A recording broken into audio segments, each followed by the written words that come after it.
Hey, what's up? So, I'm just kind of a little dev that has been working on kind of a passion project for I would want to say maybe a week now, and I thought it would be really cool to kind of document, just kind of where I'm at occasionally. I don't know how often I'll do these. I might do these every couple of days, or if I don't really feel like doing them, it might take a little bit longer to do one. But the idea is that I kind of want to document my progress throughout the time of developing this game. Now, for a premise, as this is the first video, I'd like to document or kind of just say why I'm developing this game, like what are the goals for it, and what do I want to kind of achieve with this game. So to start off, this is kind of recently I've been kind of really into all these different types of space games. Um, so I've been into you know Star Sector, No Man's Sky, Astrox Imperium is a really good one. Eve Online I've played a little bit of, and all these games are really good. Star Sector is actually my favorite, but they're all kind of missing something, or there's something that all of them kind of do in weird ways that I don't really agree with. Now, not to say that those games aren't good, like they're amazing. I love a lot of these games. Astrox Imperium is actually another space game made by one guy, and I think that game is like amazing, but especially being made by one guy. But I think that there are some things that I really don't like in some of these games, and I kind of took it upon myself to kind of see what I could do and build my own game. So this game is being built in Unreal Engine 5 using blueprints. So I'm not using C++ because I found out the documentation for C++ is kind of lackluster for Unreal. To be fair, the documentation in general for Unreal is not the greatest. I have to be using the Q&A a lot to really find answers to things. But yeah, I guess with all that, I can kind of show you kind of what I did the last couple of days to see what this is. So, first off, let's talk about kind of like what you're seeing here, right? So, initially the 3D model I'm using they're free 3D models just for templating purposes. So you can basically, in sort of like Eve Online kind of style, you can rotate the camera with right click and hold. Camera is a bit wonky, as you can see. It doesn't really do it the way I want it, but I thought this was kind of like a low issue. I might try to figure out if there's a better way to do that, but right now that's the way it is. There's also zooming in and out. One problem with zooming in and out is that it doesn't really smooth, so I really have to figure out why it's not smoothing. But it has a lerp on an update which should make it smooth, but it doesn't. So that's something I have to figure out. But you could zoom out pretty far, again similar to Eve style, so you can kind of see how space is. The Skybox is kind of a custom Skybox using, I forget the exact program, but there's a small program that allows you to build your own Skyboxes. Now, obviously, this type of Skybox is not going to be in the final product, but it's really good for templating, and I could also use it to generate a lot of fake, Skyboxes really fast. So I can use that when I start building multiple star systems. Okay, so let's get on to ship movement. But the ship can move with W. Basically, W moves forward. You can see there's a little bit of a gravity, so it'll slow down. You can use R to move up, so you can kind of rotate the ship in certain ways. And then you can use F to go, I guess, down, if you will, but it'll do the other way. And you can use E and Q to kind of rotate. As you can see, it kind of simulates it being in space, basically. Okay, so let's kind of take a look at the.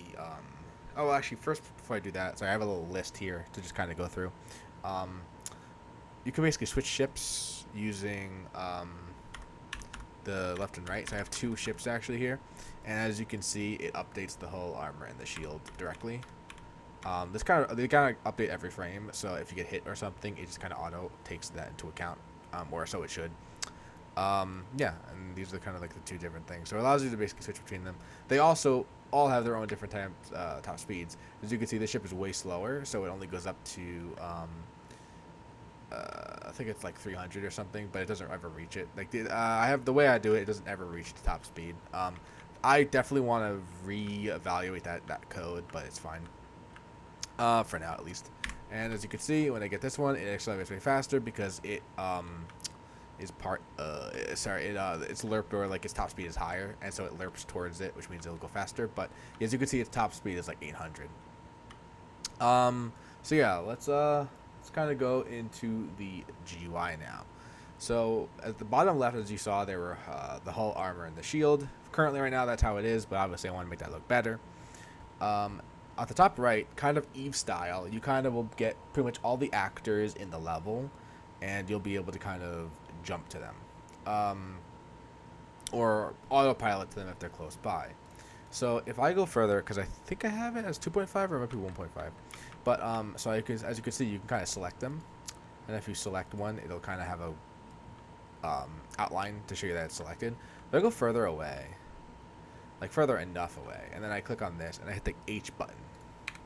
You can see it actually autopilots to it, so it'll look towards it, and then once it locks on, pretty much it will go, and there you go. It kind of locks on. It gets close enough, and then it'll slowly stop.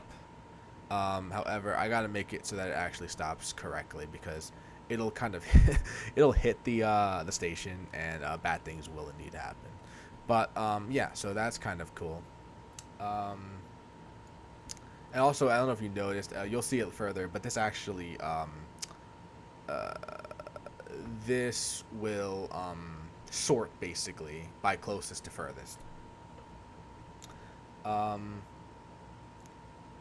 see what else there is. Oh yeah, and there's also the inventory. So this inventory is not fully done yet. Obviously, also the UI does not look the greatest, because first of all, I'm not really a UI designer, but second of all, this is all templating. I've taken inspiration from many different games to kind of build this at least template UI. So the idea is that you're gonna have a cargo. Obviously, you're not gonna have slots. You're gonna have a cargo space. Every item will take up a certain number of cargo. You have basically your icon, the name, and then the quantity. And then you have kind of like your cargo list, and then you have your cargo total, I guess, and the percentage of filled. That's kind of how it is. Hitting I will kind of go in and out of that.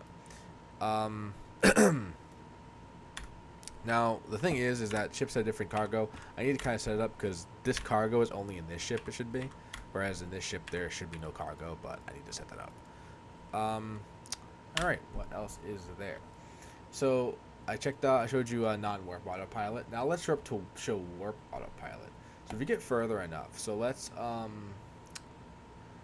do this guy, right? He's pretty far away. If we hit H on that guy, it's going to align towards that particular dude.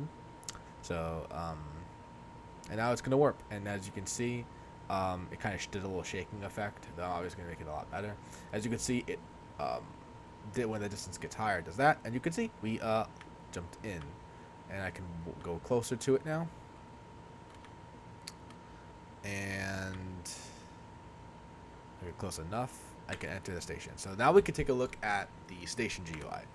So the station GUI is going to have many different things per station. For now, we can check the list of contacts. Basically, you're going to have a portrait of the character, the name, the type of person, or the type of station contact, I guess, if you will. So you have like a station head, a wandering tradesman. This is kind of a cool idea where a wandering tradesman can, if you've ever played Terraria, they're in a sense the wandering trader. However, I want to make these kind of important and rare, and if you find them, they can really help you out in many different ways. So that's kind of an idea that going to the contact station is actually could be quite useful in this game. Bounty contractor. So these guys are going to contract you to kill people, basically. That's kind of how it is, doing bounties. And maybe not always killing, but maybe killing, maybe mining a particular ore or something like that. I'm not sure exactly. I want to make these kind of fun and engaging, so and worth it. Like, I feel like these things should be worth it, because that's another issue that I've had in a lot of these space games. Bounties in general or missions are just useless. Like, play a game like Star Sector, right? Like, when do you ever do bounties? Because they're never worth your while, and you need to like rush to do them, and you're never ready for them, right? You make more money just starting the game out by trading like illegal substances and shit like that. Like, black market trading. You make so much money black market trading, and then you can go into like building a colony, and then you get all your money from colony. You never ever need to do bounties unless you want to gain faction rep, which is also, I mean, to be fair, it's actually much better in Star Sector than it is in most games. But faction rep is also another thing a lot of games fail at. Avorion is a big example of not really the greatest faction rep system, and I also want to modify that as well in my game.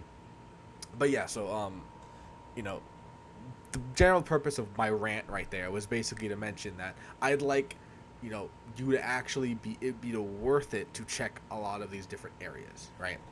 Rather than playing a game and just ignoring it. You know, I don't want any part of this game to be worthless, and I want to try to balance everything to be kind of like that.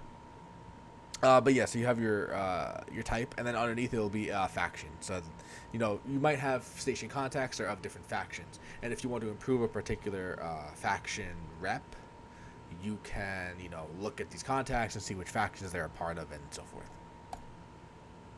Browse local market. So this local market is kind of, you know, this is the market of the particular station. These are actual data. That's not template data. This is actual data based on items I've created. However, I have it auto-generate this all the time. However, the quantity is randomized upon station, or upon generating the world.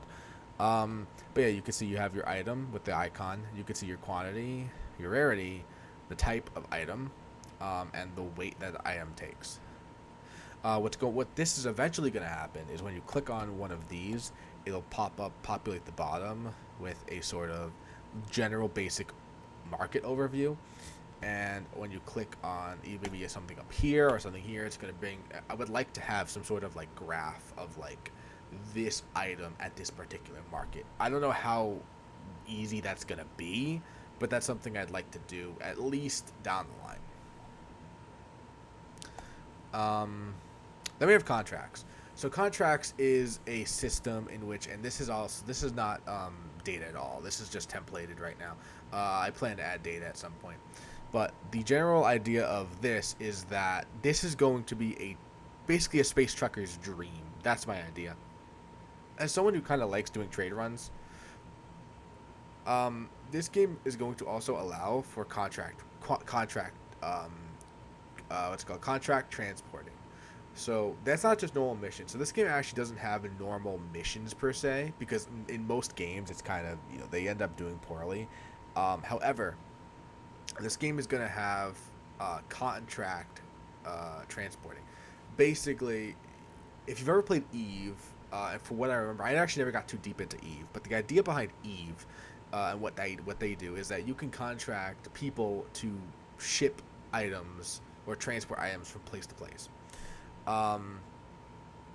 I like that idea, and I kind of want, if you are someone who really likes the space truck, for example, I actually kind of like doing trading and things like that, and being able to, you know, fill up my freaking my storage and everything. This is for you. You're basically, every station is going to have a list of contracts that you can take, ranging from, you know, you don't need much of a load to do this. You can do this real quick, to something that might take thousands of meters cubed, I think is the term. Basically thousands of like cargo space, and you know that actually will require you to get a really good ship that, or mod out your ship in order to have that cargo space. But not only that, you'll get a pretty good reward for being able to do that. So higher investment, high reward. That's kind of that idea. So yeah, this is kind of what that kind of system is. But yeah, that's basically all that I've done currently with the game. I'm proud of the work that I've done, and I would say a matter of, I want to say at least a week it took me about to do all this. And yeah, and I have a lot of ideas. So I guess I can outline kind of some of my ideas for this game right now, but in general, I've always liked a game world that feels alive. So if you take a game like Star Sector, for example, I think Star Sector does this the best, because you go in and everyone's got objectives, everyone's doing things. You go and, you know, pirates raiding a system, right? And that's the scariest part, because, you know, you're trying to do some simple trading, you know, you're a simple dude, but you got pirates, you have nothing to defend yourself. So you've got to like sneak around the system to get by. You know, you gotta pirate camping the gate, and that's like bad news for you. I think that type of stuff is awesome. I think that's great, and I kind of want to incorporate that into this type of game. If you go to a game like Astrax Imperium, again, very good game, but I think one of the biggest turnoffs for me with that game is a lack of really any action or anything happening in the world, right? Um, but like Astrax Imperium, that kind of happens, but um, that's kind of something I want to avoid. I want, you to go into a star system and there's like utter chaos. What if like there's a faction on faction war, right? Like you don't have any part of that. These guys just hate the other guys, right? So you go into a star system that's like in between them or something like that, and then there's just chaos going on. Like there's rockets being flown. You gotta stop, you gotta dodge things sometimes because what if you get caught in them? Like, I think the idea of having to, being able to not necessarily need to be active in everything that goes on really goes a long way in selling the idea that the game is not, is alive. The game world is alive, and I think that that's something I'm going to try to do. Whether or not you're in a star system has no effect on what happens in that star system, basically. I mean, example, Nexarellan for Star Sector is such an amazing mod. It allows so much content. Like there is wars that can happen. I loved watching the Shadow Yards, which is a modded faction, just take over like the entire Syndrian Dictat, right? And then they just annihilated them. And I was just watching. I was sitting back with popcorn watching them like be devoured, and it was like really funny, honestly, to me. And then eventually you would just see Syndrian Dictat is no more, and it was like, oh, they died. It was just fun, and I think implementing that into this type of world, where you aren't necessarily the only reason things happen, I think that's a really good idea. And also, I will like to add multiplayer in this game too. So I think not only will you be able to experience this alone, but you'll also be able to experience this with a bunch of other buds. And now you all have like factions and stuff like that, and all this is happening with you guys in the world. I think that would be an amazing thing. So these are some ideas that I have for this game. This is kind of going to be a passion project for me. Hopefully I won't drop this and I'll spend years working on it and improving it. But yeah, so anyway, with all that, thank you very much for watching. If you actually did manage to watch this till this long, I don't expect anyone to watch this stuff. But yeah, this is kind of where I'm at. So thanks so much for watching, and I will, I guess, catch you in the next one. See ya.